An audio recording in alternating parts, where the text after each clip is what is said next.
বিসমিল্লাহির রহমানির রহিম। লক্ষ্মীবাসা ইউনিয়ন সহ গোলাপগঞ্জ ও বিয়ানীবাজার উপজেলার সম্মানিত জনসাধারণ, আসসালামু আলাইকুম। আমি মিসবাহুল কাদির ফাহিম, সাবেক সাধারণ সম্পাদক, জাতীয়তাবাদী ছাত্রদল সিলেট জেলা শাখা ও সাবেক ইউনিয়ন পরিষদের চেয়ারম্যান, লক্ষ্মীবাসা ইউপি, গোলাপগঞ্জ, সিলেট। প্রিয় সম্মানিত জনসাধারণ, আমি দীর্ঘদিন নিরুদ্দেশ, প্রায় 11 বছর যাবৎ দেশের বাইরে অবস্থান করছি।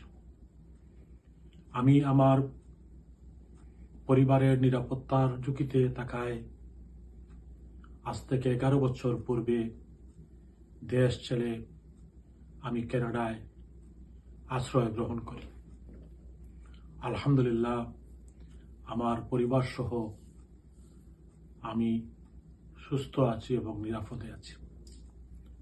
যদিও আমার বিগত বছর আমার শারীরিক অবস্থা মারাত্মক অবনতি হয়েছিল, আমাকে যারা দেখতে এসেছিলেন অনেকেই মনে করেছেন আমি হয়তো আর সুস্থ হয়ে সাধারণ মানুষের সাথে মিলে মিশতে পারবো না, কাজকর্ম করতে পারবো না। আল্লাহর লাখো শুকরিয়া, আল্লাহর অশেষ রহমতে আমি এখন সুস্থ। আমি এখন কাজকর্ম সবকিছুই করতে পারছি। আল্লাহ রব্বুল আলমিনের কাছে লাখো শুকরিয়া আদায় করি। আপনারা আমার জন্য সবাই দোয়া করেছেন, এই জন্য আমি আপনাদের কাছে কৃতজ্ঞ।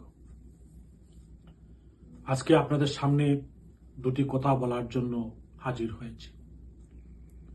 আমি 11 বছর ধরে দেশের বাইরে প্রতিটি মুহূর্ত দেশ, এলাকা, বন্ধু বান্ধব, আত্মীয় স্বজনকে সবাইকে আমি মিস করি।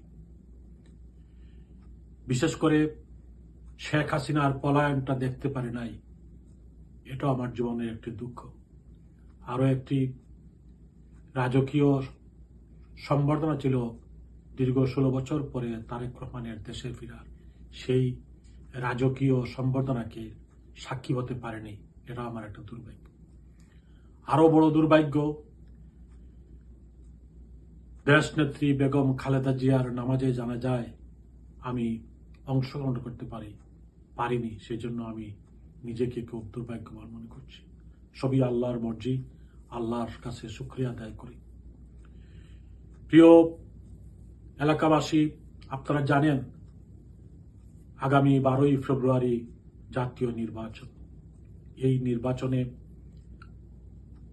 করার জন্য, ভোটের অধিকারের জন্য আমাদের প্রিয় নেত্রী বেগম খালেদা জিয়া আজীবন সংগ্রাম করে গেছেন। বিএনপির তারেক রহমানের নেতৃত্বে বিএনপি সহ ছাত্র জনতার সফল আন্দোলনের মাধ্যমে স্বৈরশাসকের পতন হয়েছে, ফ্যাসিস্টের পতন হয়েছে। নির্বাচনের ভোটের অধিকারের জন্য তারেক রহমানের নেতৃত্বে বিএনপি সফল হয়েছে। আগামী 12ই ফেব্রুয়ারি নির্বাচনে আপনার ভোটের অধিকারটি আপনি প্রয়োগ করবেন, এটা আপনার অধিকার। ভোট একটি আমানত, আপনি আপনার চিন্তা চেতনায় মিলিয়ে ভোটটি দিবেন। প্রিয় এলাকাবাসী, আমরা যদি চিন্তা করি ভোটটার ক্ষেত্রে যোগ্য ব্যক্তিকে অবশ্যই দিব, কিন্তু যারা ধর্মকে ব্যবহার করে মানুষকে বিভ্রান্ত করে, ভোটের জন্য, দলের জন্য যারা ইসলামকে অবমাননা করে, যারা রোজা এবং পূজাকে একই করার চেষ্টা করে, তাদের ব্যাপারে সতর্ক হওয়ার সময় এসেছে। যারা দলের স্বার্থে, দেশের ভোটের স্বার্থে ইসলামকে ইচ্ছা মতো ব্যবহার করে, তাদের ব্যাপারে আমাদের সতর্কতার সময় এসেছে। আমাদের সবাইকে সতর্ক হতে হবে। প্রিয় এলাকাবাসী, আপনারা জানেন সিলেট 6 আসনে গোলাপগঞ্জ বেরোজা নির্বাচনী এলাকায় বিএনপি মনোনীত প্রার্থী আমার স্নেহভাজন জনাব ইমরান আহমদ চৌধুরীকে দল মনোনয়ন দিয়েছে এবং আপনারা সবাই তার পক্ষে কাজ করছেন। বিশেষ করে আমার এই দলের নেতাকর্মীর প্রতি আমার উদাত্ত আহ্বান থাকবে, আপনারা সকল ভেদাভেদ ভুলে গিয়ে আপনারা সবাই ঐক্যবদ্ধভাবে কাজ করছেন এবং শেষ মুহূর্তে আপনারা সবাই সতর্কতার সাথে নির্বাচনে অংশগ্রহণ করবেন। আপনারা এই শেষের দিনগুলোতে অত্যন্ত তীক্ষ্ণ বুদ্ধিসম্পন্ন ঠান্ডা মাথায় আপনারা আপনার নিজের এলাকাকে পর্যবেক্ষণ করুন। ভোটারের নিরাপত্তার স্বার্থে আপনারা অত্যন্ত প্রহরীর মতো দায়িত্ব পালন করবেন, এটা আমার বিনীত অনুরোধ। আমি আশাবাদী সারা বাংলাদেশের ন্যায় গোলাপগঞ্জ সিলেট 6 আসনেও ধানের শীষে বিপুল বিজয় অর্জন করবে ইনশাআল্লাহ।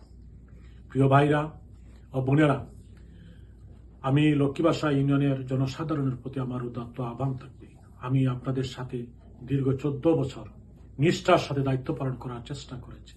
যাই ব্যর্থতা সকল আমার, সফলতা সব আপনাদের প্রতি আমার ঐকান্তিক অনুরোধ, আপনারা সবাই দল মত নির্বিশেষে আপনাদের ইউনিয়নের সন্তান ইমরান আহমদ চৌধুরীকে ধানের শীষে ভোট দিয়ে বিজয়ী করবেন। আপনারা বিজয়ী করলে, তার হাতকে শক্তিশালী করলে অবশ্যই এলাকার উন্নয়ন হবে। সারা সিলেট 6 আসনের উন্নয়নের মতো লক্ষ্মীবাসা ইউনিয়নেও অনেক উন্নয়ন হবে। এই উন্নয়নের স্বার্থে সবাই ঐক্যবদ্ধভাবে ধানের শীষের পক্ষে কাজ করবেন। আপনারা সবাই বিজয়ী হবেন এই আশাবাদ ব্যক্ত করছি। আপনাদের সকলের সুস্থতা নিরাপত্তা কামনা করছি এবং ভোটের দিন আপনারা সবাই ঠান্ডা মাথায় ভোট দানে সচেষ্ট হবেন এবং ভোটারদেরকে নিরাপত্তা দানে আপনারা সবাই শ্রদ্ধা করবেন। আল্লাহ হাফেজ। বাংলাদেশ জিন্দাবাদ, বাংলাদেশ জাতীয়তাবাদী দল জিন্দাবাদ। শহীদ জিয়া অমর হোক। বেগম খালেদা জিয়াকে আল্লাহ জান্নাতবাসী করুন এবং তারেক রহমানকে দীর্ঘায়ু দান করুন। আমিন ইয়া রাব্বে করিম।